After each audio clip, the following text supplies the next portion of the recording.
Listo. Esta es la estructura de la cédula de rentas no laborales. La cédula de rentas no laborales es una cédula que lo que hace es recoger todos esos ingresos que no caben en las demás cédulas. Es decir, realmente la norma definió 4 cédulas: las rentas de trabajo, las rentas de capital, las rentas de pensiones y las rentas de dividendos. Y lo que dijo fue, todos los ingresos que no caben en ninguna de esas 4 cédulas, entonces es un ingreso por rentas no laborales. Y ahí se clasifican entonces todos los ingresos que no quepan, por así decirlo, o que la norma no permite que pueda ser llevado a ninguna de las demás cédulas. En este caso, entonces, vamos a comenzar a ver la estructura. En el ingreso, ¿qué puede caber dentro del ingreso? Esos son unos pequeños ejemplos. En la presentación, de hecho, hay más ejemplos y pueden haber muchas más cosas. Pueden, de todas formas, investigar de pronto un poco más. Algunos ejemplos son honorarios, servicios y comisiones. Pero recordemos que también en las rentas de trabajo tenemos los mismos ingresos, honorarios, servicios y comisiones también están allá. ¿Cuál es la diferencia?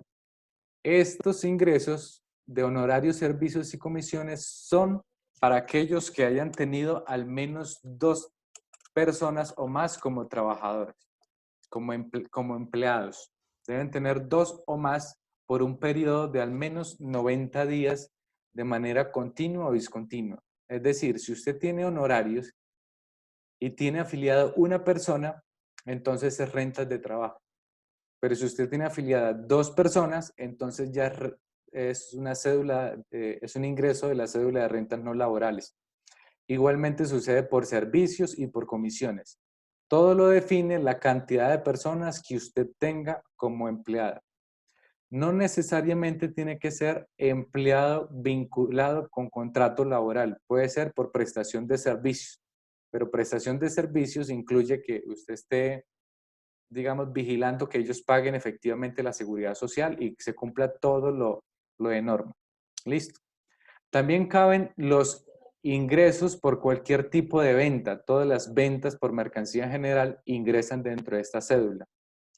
También la venta de activos fijos poseídos por menos de 2 años. Recordemos que si usted vende un activo fijo por menos de 2 años es un ingreso ordinario, pero si lo vende con más de 2 años es un ingreso por ganancia ocasional. Entonces el tratamiento es diferente. Aquí ingresa eso. También la recuperación de deducciones por depreciación o amortizaciones. Eso sucede cuando usted vende los activos. Cuando usted vende un activo fijo, usted tiene que hacer una recuperación de depreciación. Es decir, lo que antes se llevó como gasto, ahora tiene que llevarlo como ingreso. Lo mismo sucede con las provisiones de cartera, las deducciones de deudas de difícil cobro. Si usted hizo una provisión y en su momento se la llevó como gasto y la recuperó, entonces ahora tiene que llevarla como un ingreso. Y todos los demás ingresos que no hagan parte de las cédulas anteriores a esta, contando rentas de dividendos que no la hemos visto. Cualquier ingreso que no pueda llevarse a ninguna de las cédulas anteriores de las 4 mencionadas, rentas de trabajo, rentas de capital, rentas de pensiones y dividendos y participaciones, entonces caben dentro de esta cédula. Esta cédula entonces tiene todos los ingresos y a los ingresos tiene devoluciones en venta. Es la única cédula que maneja devoluciones en venta porque precisamente los ingresos por conceptos de ventas de mercancías se clasifican en esta cédula. A esos ingresos entonces le resto las devoluciones. Eso me da los ingresos netos. A los ingresos netos le tengo que restar los ingresos no constitutivos de renta ni ganancia ocasional. ¿Cuáles son esos ingresos no constitutivos de renta ni ganancia ocasional? Los que hemos visto ya hasta el momento. Es decir, el aporte de salud, recordemos que si lo hace por este medio es porque es independiente. porque si es empleado, entonces rentas de trabajo. Entonces, como es independiente, paga toda la salud y paga toda la pensión y adicionalmente, dependiendo de los ingresos que tenga, entonces aporta también al fondo de solidaridad. Eso básicamente son los ingresos no constitutivos. También obviamente está el aporte voluntario a fondo de pensiones obligatorias. También cabe ahí, listo. No sé si ustedes recuerdan que en uno de los ejercicios vimos el tema de recompensas, o en uno de los temas. Las recompensas son ingresos no constitutivos de renta ni ganancia ocasional. Y así pueden buscar varios, pero estos no son los únicos y eso lo quiero aclarar. Los que tengo aquí no son los únicos, por lo tanto, los invito a mirar la presentación y a indagar. Son muchísimos más ingresos no constitutivos de rentas para esta cédula. Pero esto pueden ser algunos de los más comunes, pero no son los únicos y los invito entonces a indagar en esta parte. De todas formas, en la presentación que hay en la unidad hay muchos más ejemplos que los que tengo yo aquí. Esto es simplemente para mirar la estructura, nada más, listo. Luego le podemos restar los costos asociados a esos ingresos que tuvimos. Entonces, tengo honorarios y tengo asociadas a 2 personas. Entonces el salario de esas 2 personas, entonces me lo puedo descontar aquí. Es que tengo ventas de mercancía. Entonces el costo de esas ventas, recuerde que si yo las estoy vendiendo, las tuve que haber comprado. Entonces ese costo, vengo y me lo resto aquí. Tengo una venta de unos activos. Bueno, como tengo un ingreso, entonces aquí me voy a traer el costo de esa venta de ese activo. Aquí tuve una recuperación de depreciación o recuperación de deudas de difícil cobro. Si yo tuve el ingreso, entonces si tengo gastos también asociados a esas provisiones, entonces me lo puedo descontar. Es decir, en esta cédula caben todas las personas naturales obligadas a llevar contabilidad. Y ahí es donde se puede llevar todos los costos asociados a esa fuente de ingreso. Entonces vamos a suponer que usted es una empresa, digamos, usted creó una firma contable y usted contrató 5 empleados. Entonces usted como tiene que pagarle eh, salario a esas personas, entonces eso va a ir dentro de los costos y gastos. Usted tiene que pagar arrendamiento, va dentro de costos y gastos. Usted tiene que pagar servicios públicos, va dentro de los costos. Usted tiene que pagar, digamos, intereses por un crédito que sacó, pero usted está obligado a llevar contabilidad, hace parte también de los costos y deducciones que usted se puede llevar. Es decir, todo lo que tenga relación con la fuente del ingreso se puede llevar como costo aquí. Al igual que las rentas de capital, los costos no tienen límites, siempre y cuando cumplan los principios de causalidad, necesidad y proporcionalidad. Siempre y cuando cumplan esos principios, no tienen ningún problema en llevar los costos asociados ahí. ¿Qué sucede entonces? Tengo los ingresos, le resto las devoluciones, le resto los ingresos no constitutivos de renta, le resto los costos y eso me da una renta líquida. Esa renta líquida me da la base para mis rentas exentas. Al igual, recordemos que la tabla de impuestos se comparte con la cédula de rentas de capital.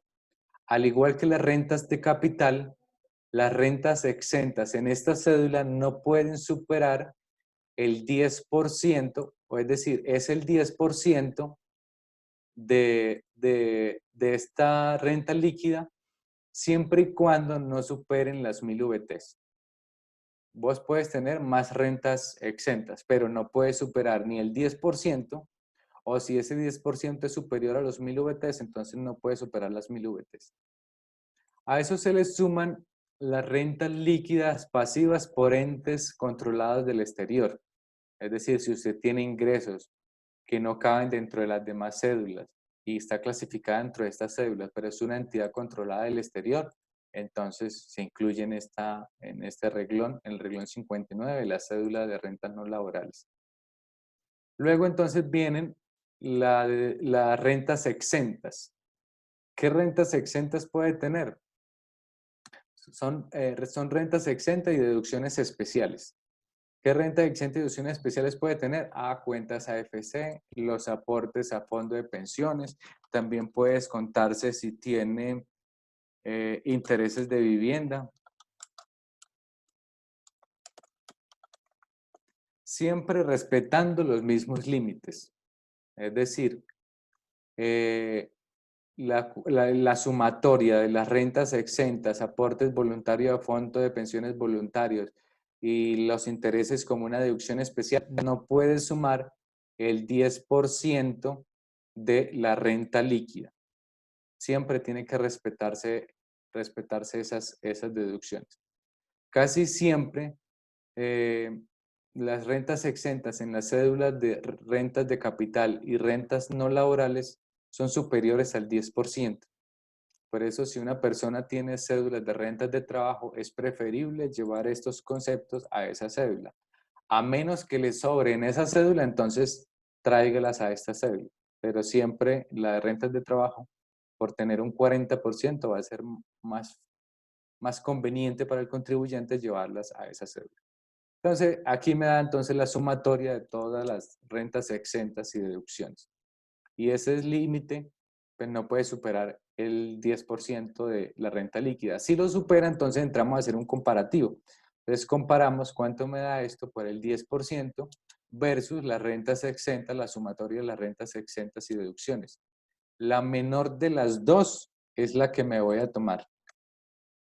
Entonces, en ese caso, digamos, casi siempre va a dar, pero pues que trabajemos un ejercicio de estas da inferior. En este caso, si este da inferior al 10%, pues este valor y este valor va a terminar siendo el mismo. Entonces, en el reglón 60 y en el reglón 61 va a terminar siendo el mismo valor. Eso Profe, entonces, dime. aquí no se pueden deducir los dependientes económicos. La dependiente económico es exclusivo de las rentas de trabajo, de ninguna otra cédula. Ok. ¿Listo? Profe, Dime. ¿usted me puede repetir, por favor, el comparativo que se debe hacer cuando se supera el 10% de la renta líquida? Es lo mismo que las rentas de capital. Es decir, vamos a poner solamente un ejemplo. Vamos a poner solo ingresos. Como para que... Profe, ¿puedo volver a repetir que este internet no me está funcionando muy bien y no le escuché muy bien lo que dijo mi compañero y lo que estaba explicando en un momentico acerca de los dependientes económicos que no entendí si se incluían o no, por favor? No, no se incluyen. El dependiente económico es exclusivo únicamente de rentas de trabajo. En ninguna otra cédula se los puede descontar. Eso quiere decir que si usted tiene un hijo menor de edad y no declara por rentas de trabajo, entonces usted no se deduce nunca ese dependiente económico. ¿Listo? Entonces, para que de pronto me puedan entender lo que les quise decir ahorita es lo siguiente. Vamos a suponer que no tiene costos, es simplemente para explicar esta parte del comparativo nada más. Entonces, usted aquí aporta a cuentas AFC, vamos a decir que aporta el 10%, son 10 millones, vamos a decir que aporta 12 millones de pesos para que supere el 10%.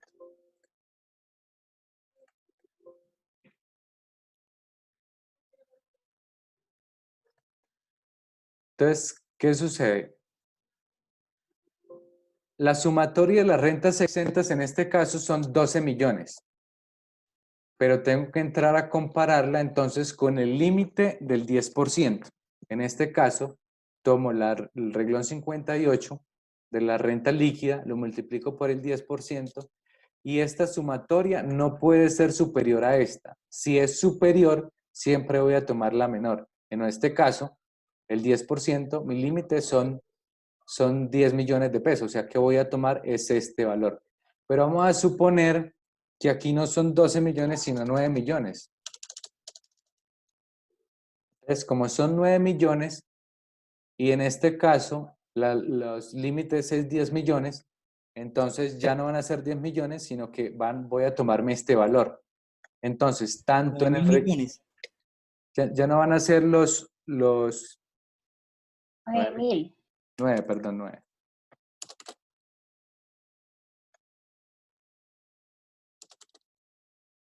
Me emocioné poniendo ceros ahí.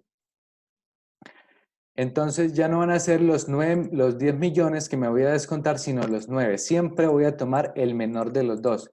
En este caso, ¿qué pasa cuando voy a llevar al reglón? Al reglón 60 llevo los 9 millones.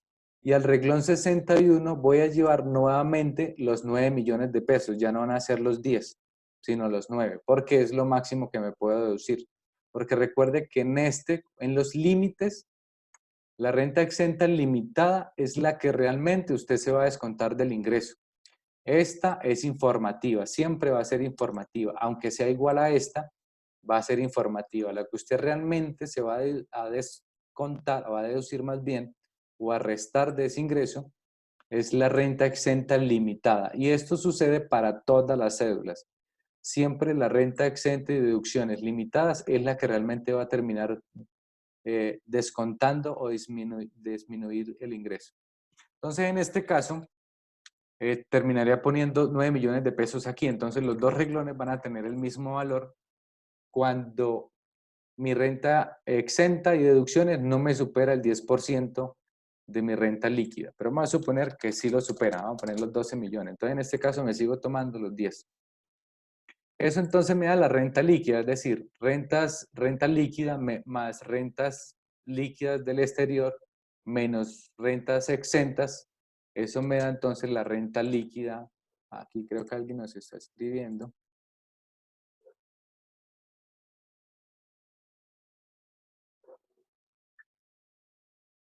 Es cierto que es el mismo trato que le damos a la renta de capital. Es el mismo igual, trato. el mismo límite.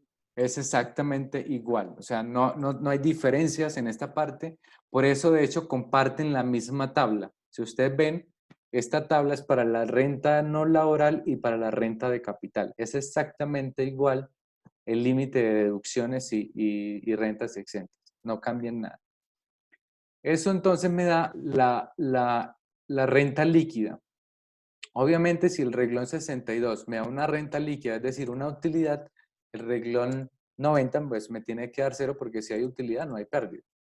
Entonces, digamos que vamos a trabajar que tiene utilidad. Le puede restar pérdidas de declaraciones anteriores de esta cédula. Es decir, si usted en la cédula del año 2017 tuvo una pérdida, la puede compensar con el año 2018. ¿Qué sucede cuando se cambió del 2018 al 2019?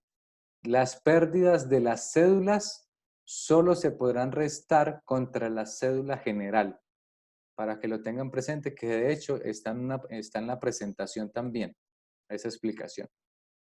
Y a eso le sumamos las rentas líquidas grabadas. Profe, las pérdidas de las cédulas, ¿qué?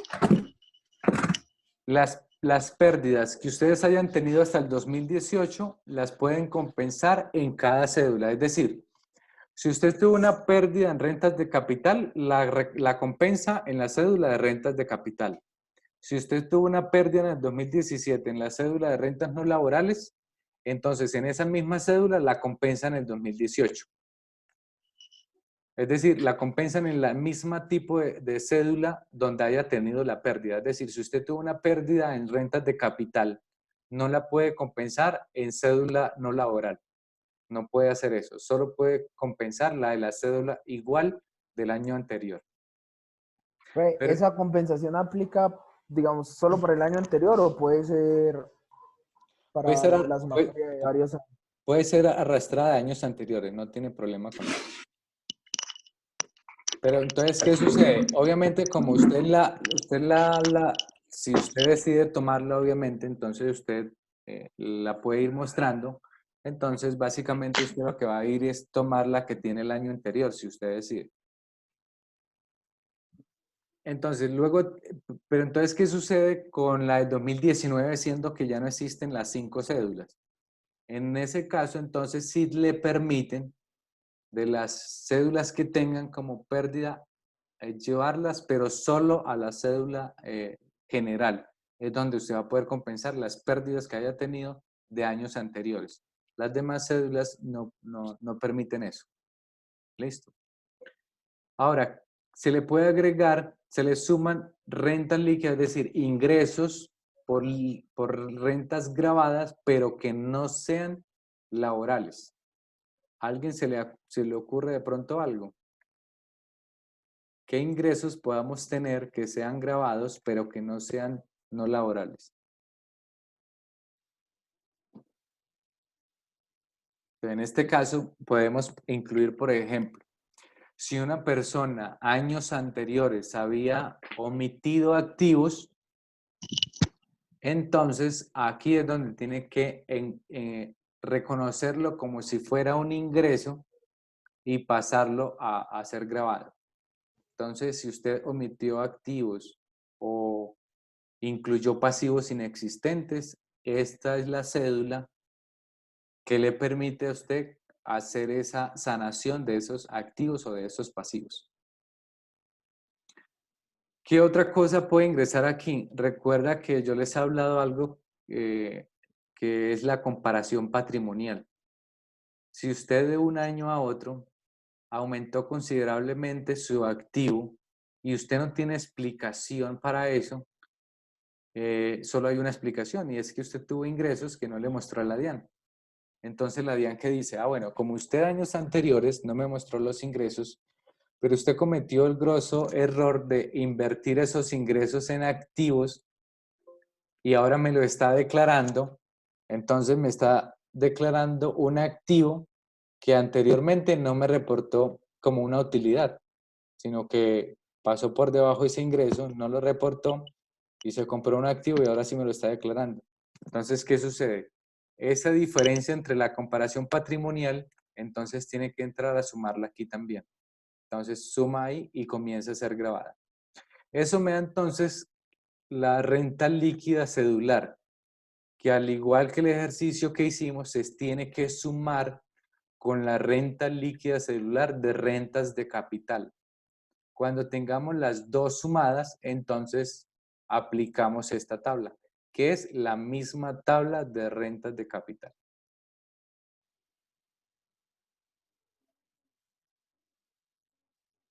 Brian está preguntando algo sobre la ARL.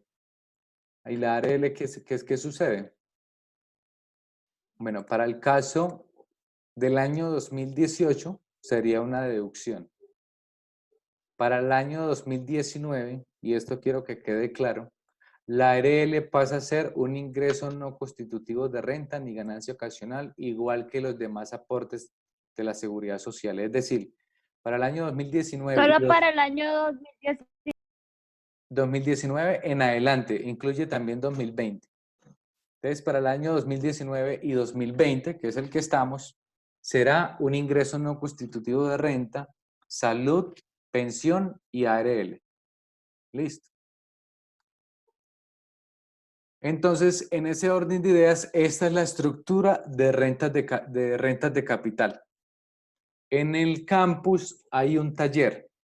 Quiero que por favor ingresen y lo descarguen.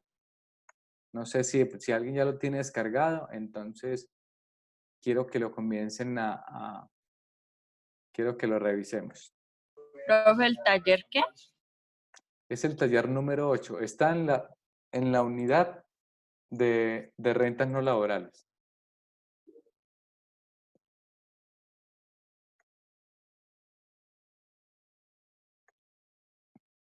Perdón, taller número 9.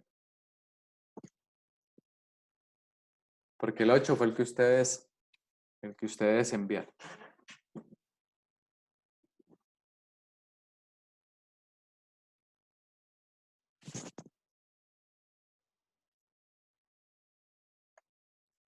Ya tienen todos el taller. Sí, señor. Profe, un momentico. Dime. Está en la unidad 6. Está como pesadito. Listo, no hay problema. Yo voy a irlo mostrando mientras tanto aquí para que ustedes lo puedan observar. Este es el taller de rentas no laborales. Dice que el señor Pablo Andrés Martínez es un comerciante de la ciudad de Medellín y tiene asociado a esa actividad 2 empleados durante todo el año 2018. Dice adicional que durante el año grabable 2018 tiene la siguiente información contable y aquí le muestra el estado de la situación financiera y también le muestra el estado de resultados. Es igual a como ustedes lo vieron en renta persona jurídica, solo que en este caso ustedes lo tienen que tratar entonces para la persona natural. Entonces, ¿qué sucede en el caso de los activos de la persona natural? La persona jurídica se discriminan. Si ustedes pueden observar en el formulario 110, el efectivo y equivalente efectivo va en una parte, en un renglón, las cuentas por cobrar van en otro, los inventarios van en otro renglón, la propia planta y equipo van en otro renglón, y los pasivos son los únicos que no se discriminan en la persona jurídica, sino que se llevan a un solo renglón todos. En la persona natural, todo esto va a un solo renglón, como ustedes ya lo han podido ver en los ejercicios. E igualmente los pasivos, todos van dentro de un mismo renglón. Y pues la diferencia entre patrimonio líquido menos pasivos, pues me va a dar el patrimonio bruto menos los pasivos, me va a dar el patrimonio líquido. Por este lado, entonces, tenemos el estado de resultados. Tenemos un ingreso, tenemos devoluciones, tenemos costos, tenemos gastos de personal, de impuestos, todos los conceptos que pueda tener un comerciante, seguros, servicios, gastos legales, mantenimiento, reparaciones locativas, depreciaciones, gastos diversos y gastos bancarios.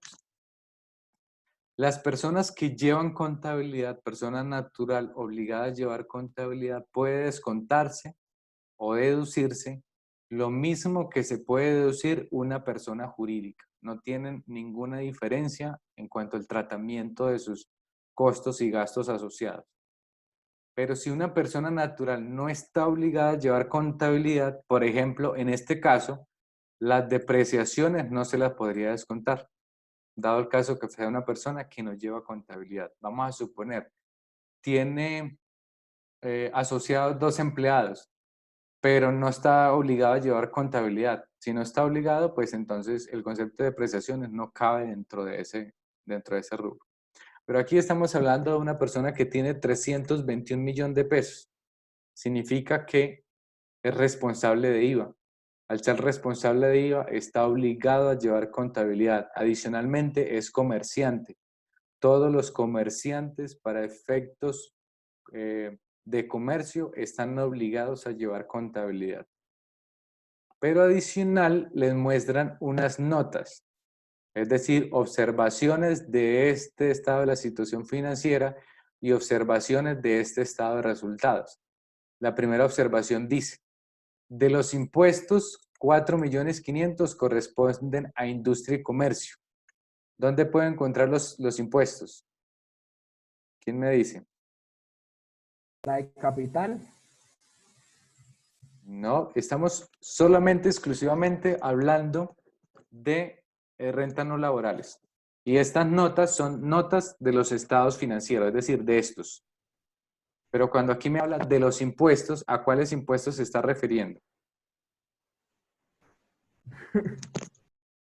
Muy bien. Del estado de resultados. Exacto, del estado de resultados. Resulta que usted paga unos impuestos. ¿Qué impuestos paga aquí? Usted puede pagar industria y comercio, usted puede pagar impuesto de valorización, usted puede pagar impuesto predial, usted puede pagar IVA. De pronto, algunos IVAs que no son descontables en la declaración, usted lo puede llevar al gasto en una 5115. Es decir, los impuestos que puede pagar ahí puede ser varios. Entonces, aquí la observación dice que de estos impuestos, es decir, muchachos, permítanme, yo busco un cargador que se me va a descargar el compu. Permítanme un momento. Tranquilo, bro.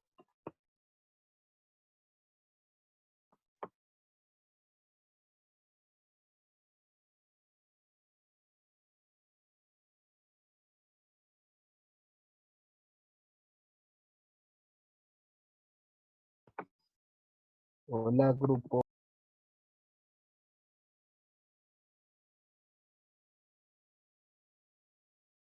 Hola, Brian. Hola, Brayita.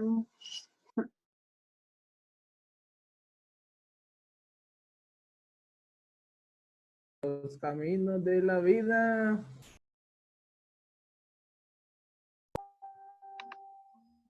Papi, harto que ha caído agua y se va a hacer llover más. Silencio que está grabando. Listo. Seguimos entonces con el ejercicio. Discúlpenme ahí ese inconveniente. Dice entonces que de estos 5.400.000, 4.500.000 corresponden a industria y comercio. ¿Cuál es el propósito de esto? Resulta que tributariamente usted puede tratar esto como dos opciones, como gasto o como un descuento tributario. Por favor, leer el artículo 115 del Estatuto Tributario para la próxima clase para que tengan claro este concepto. ¿Listo? Otro punto. Profe, artículo. Artículo 115, 115, 115. Dice que de los gastos de servicio, 1.200.000 no tiene soporte de seguridad social. Entonces, ¿qué sucede? Aquí hay unos gastos de servicios, 6.320.000. Resulta que le pagó a un profesional, vamos a suponer que fue el contador público, le pagó 1.200.000 y el contador se le olvidó pagar la seguridad social o no la quiso pagar. En este caso, cuando usted no tiene una seguridad social que soporte un gasto, en este caso de una nómina o de un independiente, usted no puede llevarse como deducible ese gasto. Es decir, que usted perdería ese gasto, por así decirlo. Dice que los gastos bancarios, es decir, de estos 13 millones, de los gastos bancarios, 5.690.000 corresponden a gravamen de los movimientos financieros. ¿Para qué me dan esa información? Para sacar el 50%. Exactamente. El mismo artículo 115 del Estatuto Tributario habla sobre el 50% de los gastos bancarios, pues del gravamen a los aumentos financieros. También me dice que de los anticipos de impuestos, en este caso, cuando hablamos de anticipos de impuestos, estamos hablando de un activo. Nos dice, de los anticipos de impuestos, 2.160.000 son retenciones del año gravable, es decir, del año 2018. Y todas están certificadas. La diferencia corresponde al anticipo del impuesto del año 2017. Entonces yo me voy al estado de la situación financiera. Tengo unos anticipos de impuesto, tengo 4.360.000. Ahora me dice que de esos 4.360.000, 1.260.000 son retenciones. Y la diferencia es un anticipo que hizo desde el año 2017. ¿Cuánto es la diferencia? Son 4.360.000 menos 2.160.000, 2.200.000. Esos 2.200.000 corresponden a un anticipo que hizo en el año 2017. ¿Para qué me dan esa información? Porque en la declaración de renta, cuando estoy haciendo la liquidación privada, los valores van a renglones diferentes. El inventario inicial del año 2018 fue de 80.360.000 y las compras del año fueron 201.414.000. Ahora, ¿para qué me dan esa información? Resulta que eso tiene relación con el siguiente punto. El inventario físico tiene un faltante de 8.500.000. ¿Qué quiere decir? Que en contabilidad yo tengo en inventarios 123.250.000, pero en el inventario físico me faltan 8.500.000. Resulta que la norma establece que hay un límite para ustedes contarse esos inventarios. le queda como tarea, no les voy a decir el artículo del estatuto, les queda como tarea de averiguar cuál es el límite que yo me puedo descontar cuando tengo un inventario faltante. Esto aplica para las personas naturales obligadas a llevar contabilidad exclusivamente y para las personas jurídicas obviamente también. Y finalmente me dice entonces... ¿Averiguar el límite de descontar qué? El límite que se puede descontar como, que se puede llevar como deducible en la declaración de renta por un inventario faltante, es decir, por una pérdida de inventario. La pérdida de inventario puede ser por diferentes razones. Por ejemplo, a usted se la robaron, a usted se le quemó la bodega, a usted es un inventario de fácil destrucción, entonces si no se vende rápido, pues se daña y obviamente se pierde. Y así, las pérdidas de inventario puede ser diferentes. Profe, una pregunta. Claro, dime. Si en dado caso que no haya una pérdida en el inventario total se puede descontar normalmente, o sea, todo lo que aparece ahí, o también hay un límite. En este caso no es un inventario descontable, porque el inventario no es un gasto, sino que los inventarios es un activo. Entonces, si no hubiese una pérdida, pues usted se lleva al activo todo el valor del inventario que le dicen. Pero si hay una pérdida, entonces no puede llevar todo este valor, porque usted tuvo una pérdida. Entonces, como usted tiene una pérdida, entonces tiene que llevar el valor del inventario menos la pérdida, pero siempre y cuando la pérdida no supere ese límite superior. Entonces, en esta media hora que nos quedan, vayan haciendo por lo menos el estado de resultados y el estado de la situación financiera en Excel. Para aquellos que le quede fácil, de pronto Janleb no le queda muy fácil. Ay, profe, qué pena, no se le escuchó nada, se me volvió a caer el internet. Disculpe, le escuché solamente algo que estaba comentando Laura. Listo. De todas formas, Ay, ahí se me esta clase yo la voy a poner hoy mismo, por si de pronto quieren volver a repasar lo que yo les dije, no hay ningún problema. Pero lo que les estaba comentando era que en esta media hora que nos queda haciendo falta, que vayan armando el estado de la situación financiera y el estado de resultados. Y también vayan mirando qué pueden hacer con estas notas y si tienen inquietud, pues me las van preguntando y yo les voy diciendo cómo deben ir tratando. Pero por ahora, en estos 20 minutos, por así decirlo, 25 minutos, entonces vamos a ir armando eso en un documento de Excel y si tienen alguna inquietud, ajá, exacto, pasen esa información a Excel y ya entonces vamos a ir haciendo los cálculos de cada uno de los conceptos que de pronto dicen ahí. Por ejemplo, ¿qué voy a hacer con este impuesto? ¿Qué voy a hacer con estos gastos? Y así sucesivamente. Pero por ahora entonces armen el estado de la situación financiera y el estado de resultados. ¿Qué les recomiendo yo? Ambos ármenlos de manera vertical y seguido uno de otro, es decir, no como lo tengo yo aquí, sino que armen, digamos, el estado de la situación financiera y en la parte de abajo arman el estado de resultados. ¿Para qué? Porque primero vamos a poner el valor contable y luego vamos a crear una columna que es el valor fiscal para hacer una especie de conciliación contable fiscal. ¿Listo? Profe, yo tengo una pregunta en cuanto al punto 2, que dice que de los gastos de servicios hay 1.200.000 que no tiene soporte, ¿cierto? Sí. Entonces, digamos que si yo me hago la deducción, ¿cierto? La presento en mi declaración, entonces ahí la DIAN me envía un requerimiento o qué. Mira, ahí la DIAN, obviamente la DIAN tiene que sospechar, para que te envíe un requerimiento, tiene que sospechar de algo. Entonces la DIAN primero lo que te hace es pedirle el favor que le envíe los soportes de los gastos llevados en su declaración. Entonces ahí entre los soportes te van a pedir la seguridad social.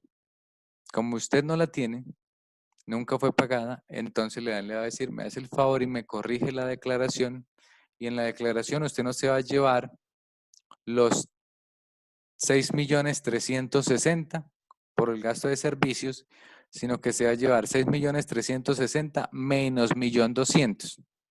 Y ese sí es el gasto. Calcúleme nuevamente el impuesto y págueme lo que me dejó de pagar, más la sanción, más los intereses de mora.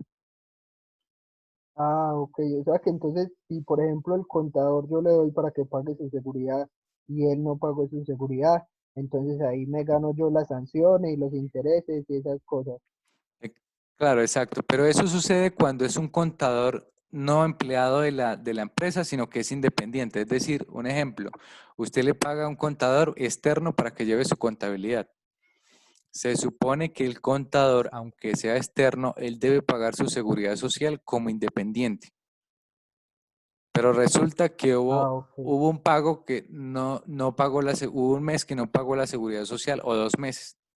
Y esos 2 meses, el gasto que yo le pagué a él fueron 1.200.000 y no pagó la seguridad social por ese tiempo. Entonces, como no la pagó, vamos a suponer que le pago 600.000 pesos mensuales, son 2 meses. Ah, listo. 600.000, 1.200.000 en 2 meses. En esos 2 meses no pagó la seguridad social. Como no la pagó, no me puedo llevar como deducible ese gasto. Entonces, es un valor que yo termino perdiendo, por así decir, porque no me lo puedo llevar como deducible. Y fuera de eso, la sanción y los intereses, ¿no? Claro, entonces antes de que obviamente la DIAN me requiera, pues yo lo que hago es no declararlo, o sea, no reporto eso como un gasto, sino que lo pierdo. Ah, Entonces, ok, eso listo, es lo que profesor. vamos a hacer ahorita, hacer esa conciliación de qué es lo que debo llevar entonces en cada uno, ¿listo? Entonces, si quiere, vayan Listo. armándolo y si tienen alguna inquietud, yo voy a estar aquí disponible. Vamos a trabajar estos 20 minutos que faltan en armando esto. Y vamos a ir generando de pronto inquietudes que de pronto, si tienen alguna inquietud a medida que van armando entonces esta información, entonces me van consultando y yo les voy contestando. ¿Listo?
Profe, ¿qué era lo que se había dicho para hacer la comparación contable y fiscal?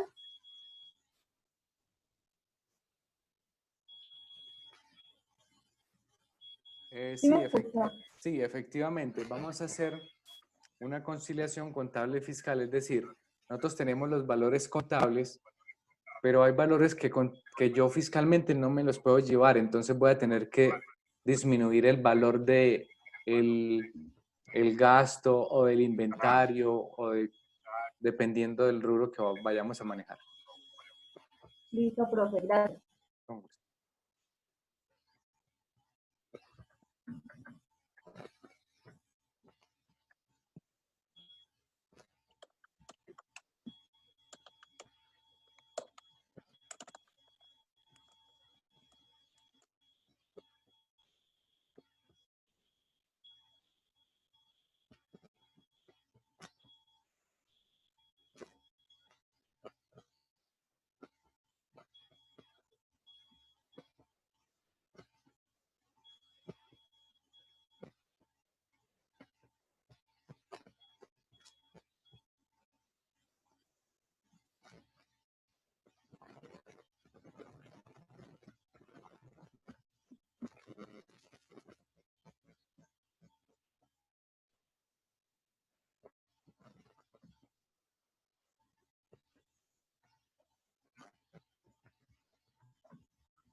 Yo también estoy construyendo esta conciliación, entonces voy a mostrarle a grosso modo cómo la llevo para que de pronto les dé idea a algunos de cómo deben hacerla. ¿Listo?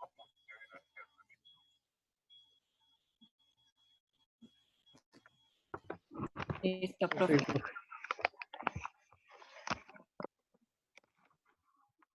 ¿Están viendo la pantalla? Sí. Pues la pantalla, yo sé que sí, están viendo el archivo de Excel más bien, el que estoy compartiendo. Listo, entonces, ¿qué van a hacer aquí? Aquí van a poner el valor contable y aquí, obviamente, los conceptos. Aquí estoy hablando primero del estado de la situación financiera, los activos, los pasivos y el patrimonio. Con el patrimonio realmente no se va a hacer nada, simplemente lo pongo ahí de manera informativa. Y lo mismo, entonces, los ingresos con los costos y los gastos. ¿Qué se va a hacer? Primero tenemos el valor contable. Vamos a definir una columna que va a ser el valor que va a restar el valor contable. Vamos a definir otra columna que va a restar el valor contable y la diferencia, es decir, en este caso, el valor fiscal va a ser igual al valor contable más el valor que suma menos el valor que resta. Y ese va a ser el valor que yo voy a llevar entonces fiscalmente. Y así es como deben construir más o menos, simplemente es un ejemplo de cómo debería entonces construir la conciliación contable fiscal. Quiero aclarar, esta cédula, por tratarse de una cédula que recibe, creo que alguien tiene prendido el micrófono, si puede lo apaga. Por ser una cédula que reúne todos los ingresos que no caben en la cédula anterior, entonces la forma de hacerlo puede variar dependiendo de qué tipo de ingreso estamos tratando. Aquí yo estoy poniéndole una persona que maneja contabilidad, que es responsable de IVA y todo lo demás. Pero puede ser que exista un ejemplo que sea una persona que simplemente vendió un activo por menos de 2 años, lo tuvo 1 año solamente y lo vendió. Entonces, eso es entrar a mirar otra manera diferente. Es decir, esta cédula tiene todos los comportamientos que usted quiera, no es igual a las anteriores, que mantiene una estructura fija, que siempre va a ser el mismo comportamiento y todo lo demás, ¿no? Esta es una cédula que puede variar muchísimo. Entonces, voy a tratar de hacer varios ejercicios como para que ustedes tengan una idea de los diferentes comportamientos. De todas formas, posiblemente no los vayamos a ver absolutamente todos, pero simplemente para que tengan claro que no es la única manera que hay. Pero la estructura sí es la misma. Es decir, voy a recurrir a la estructura. Tenemos, dime. La comparación fiscal que vamos a hacer solamente es con el estado de situación financiera.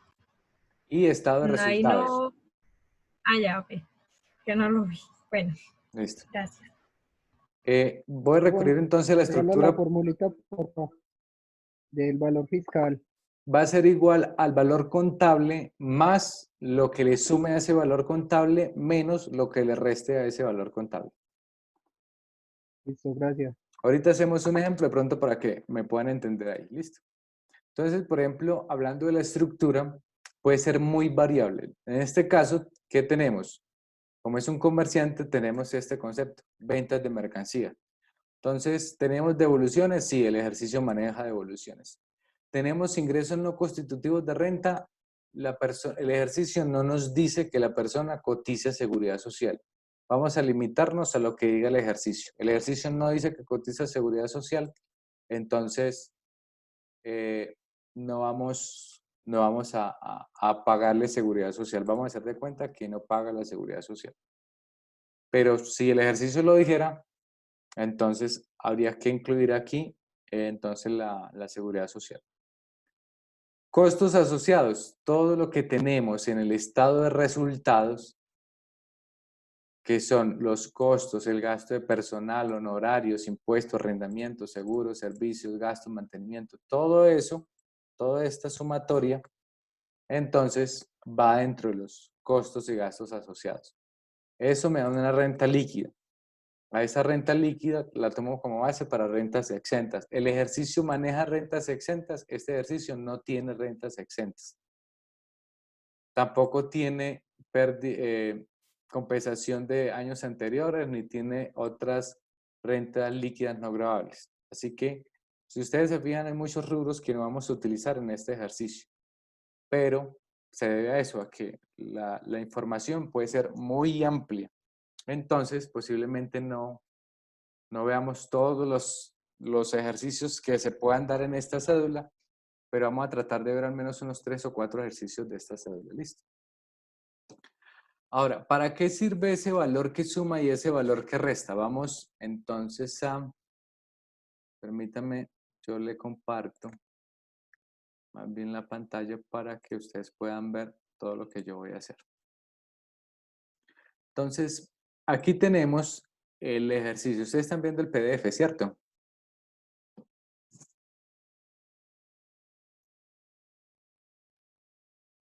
Hola. Sí, profe, sí. Okay. Sí, profe, el PDF y lo que estás haciendo ahí en la pantalla. Listo, entonces voy a hacer solo un ejemplo. Díganme de los 6, bueno, de los 5, porque en realidad uno es informativo, De los 5, ¿cuál le gustaría que hiciéramos?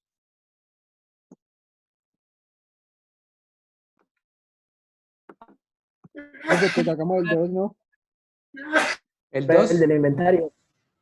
Sí. Listo. El del inventario. El del El inventario. 6. Lo que pasa es que el inventario, ustedes tienen una tarea asociada a ese inventario, entonces no lo quiero hacer precisamente por Por eso mismo, profe, para que no la ahorre. No. Listo, vamos a hacer el 2 entonces. De los servicios, 1.200.000 no tiene seguridad social y por lo tanto no se lo puede descontar. Entonces, ¿qué hago? Voy al estado de resultados. Entonces, aquí, obviamente ya después le hace uno como las cositas que tenga que hacerle como para separar el valor que suma, el valor que resta y todo lo demás. Como por tema de presentación, nada más. Listo. Entonces, aquí arrastro la misma fórmula porque va a ser igual. Esto no funciona por naturaleza, que eso quede claro. Es decir, entonces como el pasivo naturaleza crédito crece por la crédito y disminuye por el débito. No. En este caso, todos tienen una misma naturaleza. Todos aumentan aquí y todos disminuyen aquí, para que lo tengan claro. Esto no es contable, esto es un archivo de Excel que se maneja para saber qué valor que tengo que declarar. Listo, entonces tengo los servicios. Entonces, el ejercicio me dice que los gastos, 1.200.000 no tiene seguridad social. Como no tiene seguridad social, este 1.200.000 no me lo puedo llevar como descontable. Entonces, ¿qué tengo que hacer? ¿Lo sumo o se lo resto? Restarlo. Exacto, lo único que tiene que hacer usted es ir y restar el 1.200.000. Vamos a ponerle formato a esto.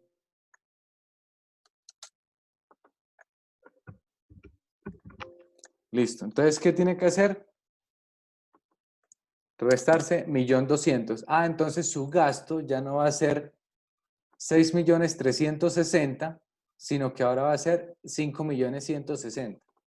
Ese va a ser el gasto fiscal que usted va a tener.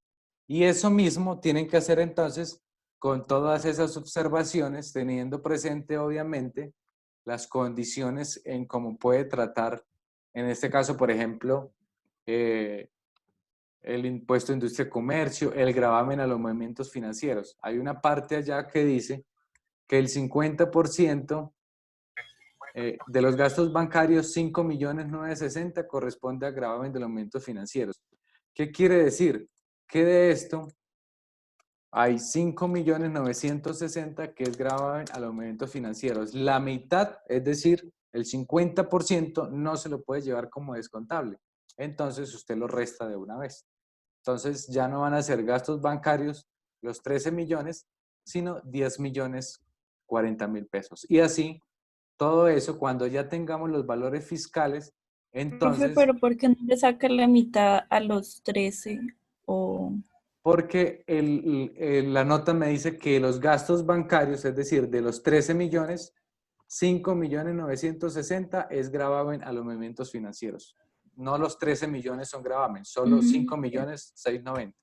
Entonces, por eso, cojo los 5 a 690, ¿es cierto? 690, ahí había cometido un error.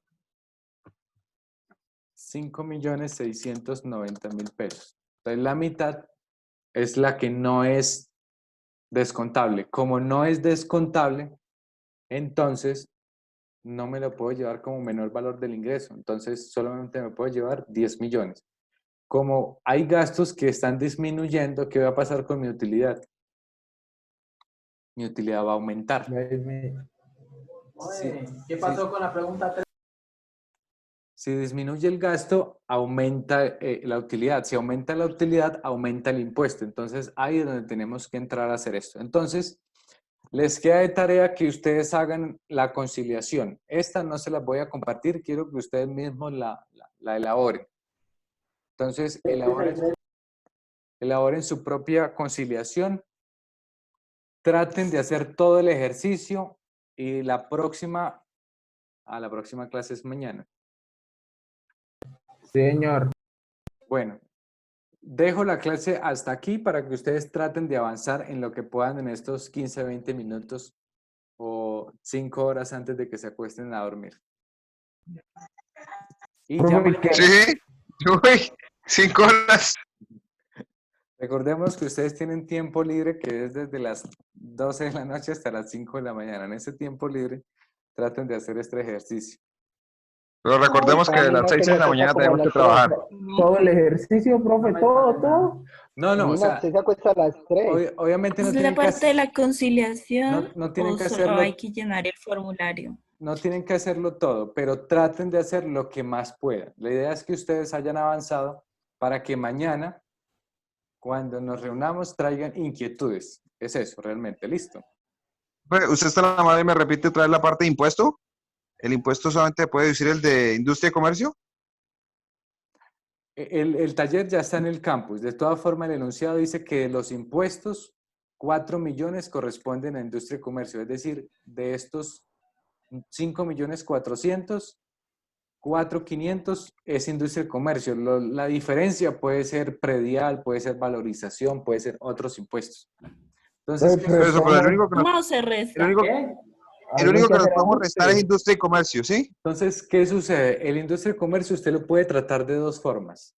Como deducible, es decir, vía gasto, o se lo puede llevar como un descuento tributario, así como se descuentan las donaciones, que eso ya lo vimos, ¿cierto? Les voy a mostrar el formulario. Es decir... Pero es decisión de quien realiza la declaración. La declaración, sí, es exclusivamente. Porque uno obviamente va a escoger el descuento tributario, ¿no? Posiblemente, eso depende del comportamiento que tenga el contribuyente. Es decir, y luego, usted puede llevárselo, y eso está... usted puede llevárselo aquí en el reglón 57, se lo puede llevar todo el valor completo, o si no quiere, si no se lo quiere llevar como descuento, se lo lleva en el reglón 91 como un descuento tributario, pero solo el 50% del valor pagado, respetando los límites que establece la norma. Por ejemplo, un límite es que el descuento tributario no puede ser superior al valor del impuesto. Entonces significa que si usted tiene un impuesto de 1.000.000 de pesos, lo máximo que se puede usted descontar aquí es 1.000.000 de pesos. ¿Y eso en qué ley está? Eso está en el Estatuto Tributario. ¿En qué artículo? El artículo 115 del Estatuto Tributario está este tema de industria y comercio. Y eso, pues, el límite de eso que no puede ser mayor al impuesto sería como por objeto de que no me dé saldo a favor o algo así. ¿O qué? Exacto, sí, señor. Ese es el objetivo que busca que no supere los descuentos, es que no generen saldo a favor por donaciones, porque ¿qué sucede? Entonces usted va a comenzar a hacer donaciones y a pagar industria y comercio y a hacer otras cosas, entonces usted siempre va a tener saldo a favor. Entonces, por más donaciones que usted dé, usted tiene que finalmente, de hecho las donaciones tienen un comportamiento diferente, porque las donaciones usted se puede descontar solo el 25% del valor donado, siempre y cuando ese 25% no supere el 25% de su impuesto a cargo. Entonces, tiene dos límites de entrada. Pero puedo hacer esas donaciones para que, digamos que el saldo a pagar me dé cero, ¿no? Por donaciones nunca le va a dar cero, porque las donaciones solo es el 25%.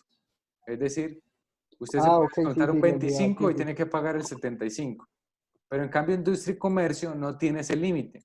Industria y comercio es el 50% de lo que usted pagó. Es decir, todo lo que usted pagó, el 50%.